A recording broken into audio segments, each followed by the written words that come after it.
Kenyans are asking themselves whether we made the right decisions when we're enacting that constitution by devolving health to the counties, Madam Speaker. Because majority of our health system, our health facilities are not working and functioning in the county level, Madam Speaker. And you know that health care is one of the most important things for any government, Madam Speaker, whether it's a county government or a national government, Madam Speaker. So, Madam Speaker, I hope and pray that these new bills that we have just passed, that are going to be assented to shortly, I hope and pray that, Madam Speaker, they are going to revolutionize the health sector of our country. Madam Speaker, you will not know the importance of health until you become sick. When you get ill is when you realize how important it is to be healthy, Madam Speaker. So, Madam Speaker, I want to ask the House that we have passed many bills in this House, either in healthcare, in education, in ICT, in everything.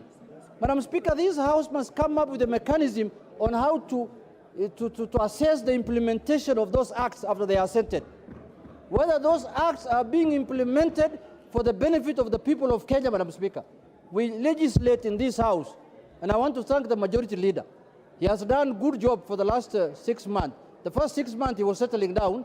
He was doing a lot of politics, but the last 6 months he has done a good job, Madam Speaker. And if he continues with this trend, the future looks bright for him. Maybe he can be my running mate in the next some few elections to come. So, Madam Speaker, we have, through the implementation committee, this House has a implementation committee, Madam Speaker. The implementation committee of this House must make sure that these bills that we pass in this House are implemented for the benefit of the people of this country, Madam Speaker, so that we don't just give the executive a blank check that we have passed these bills, go and implement it the way you want it. They implement what they want. They don't implement the ones they don't want, the ones that favors them, the ones that don't favor them. Madam Speaker, I want to give this task to the implementation committee to make sure that these bills are implemented. With those few remarks, Madam Speaker, I thank the House for passing the bills.